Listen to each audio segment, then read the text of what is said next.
Hi, I'm the Chronology Nut. And I'm Judgment 915 from Sailor Moon Bridge. Judgment is going to help me out. We're going to do a video review of Castlevania Symphony of the Night. This is a first for the Chronology Nut, but I thought that people love this game so much, it'd be fun to see what I thought about it, and to see what Judgment thought about it, and get sort of a joint review going. Judgment 915 is sticking strictly in character, as am I. What do you mean in character? This is who I am. I'm a raging alcoholic at all times. This is going to be a good video. Oh, yeah. Alright, so, let's jump right in. We got a lot to say about Symphony of the Night, and not too much time to say it in. So, Judgment, you want to explain the term Metroidvania and what it means? Well, Metroidvania is a term that a lot of people use to describe the kind of side-scrolling, free exploration style of gameplay that defines the two series, Metroid and Castlevania. Hence, they kind of clumped it together. You know, it's characterized by things like you're being able to explore the entire map, but only certain areas are accessible at a time based on certain power-ups that you acquire from bosses and finding and stuff like that.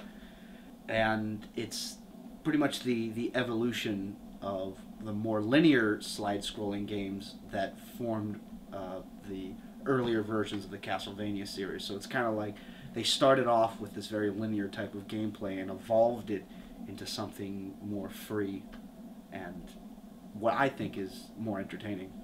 And Symphony of the Night was the first real departure from these earlier linear action-based titles. Exactly. Now, in titles like Dracula's Curse or Rondo of Blood, you had these different paths you could take through the levels, but you'd always end up at the same place. There was still a progression you had to follow. But Symphony of the Night really changed all that and it gave it this Metroid-style exploration, where it wasn't based on whether you could beat the boss in one amount of time or whether you chose to go left or right at a certain junction. It was just about getting power-ups and finding the next area in this big, huge open world where you could go. So Symphony of the Night came out in 1997, and it was the first Metroidvania in the series. Since then, the games have sort of wavered back and forth, but mostly stuck with the Metroidvania formula. It's been a really successful one. The series is now 18 games long. I'd say over half of them are in this paradigm. Oh, yeah. What would you say the N64 version was? Was it still kind of like a Metroidvania, or was it more like an adventure game? No, much more like an action-adventure game. It had individual, discrete levels. It did have a manageable inventory, but still more along the lines of traditional Castlevania. One of the last ones. So, another thing we want to discuss before we jump into the specifics is this thing called the nostalgia filter. If you've been on the internet for any period of time, you probably know what it is. Everything from our childhood, or even things from a fair amount of time back. Symphony of the Night is now 14 years old. We tend to look at these things with rose-tinted glasses, and Symphony of the Night is on a ton of best-of lists. Everyone thinks it's one of the best Castlevanias, one of the best action games, one of the best RPGs, just out there, period. So, let's talk very briefly about whether this is true. Do you think that Symphony of the Night is really one of these all-time greats, or have people tended to look at it with rose-tinted glasses? Well, I certainly think that Castlevania is an excellent game, and it certainly has its own merits, and it certainly deserves to be on a lot of these lists.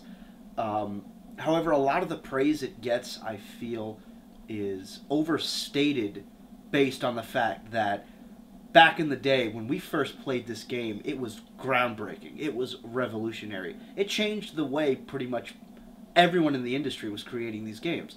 So it had a big impact on us as gamers, and for that reason, I believe that sometimes, not always obviously, but sometimes we give it a bit more credit than we would for other games of the same period that maybe might have had slightly better aspects to them. But I still, without a doubt, think this is definitely one of the better games, if not one of the best games made for the period. I think more recently games have come out that have shown a real evolution in terms of storytelling and that are, you know, more deserving of perhaps the titles of best game ever 11111. Well, here's the interesting thing about that.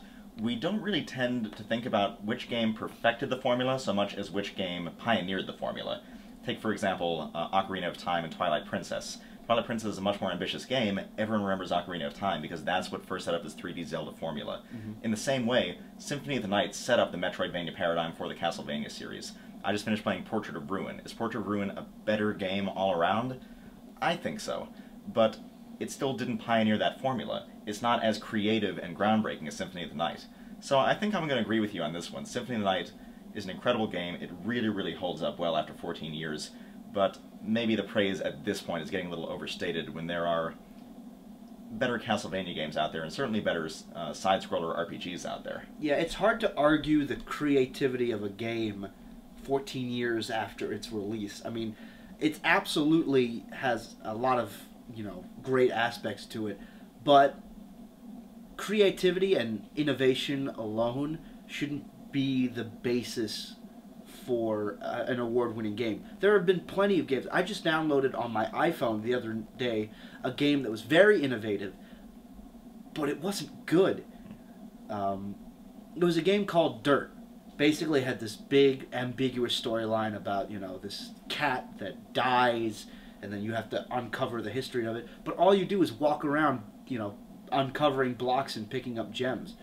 I mean, this game would have played a lot better like a movie, because that's how much I felt I was immersed in it. Innovation shouldn't be enough to carry a game into the history books. One more thing to cover before we really get down to the nuts and bolts. Honest appraisal of Symphony of the Night. We talked about how it has its good parts, it has its bad parts, it has a nostalgia filter, but it still holds up on its own. If you were to sum up very briefly how you felt about this game overall, what would you say?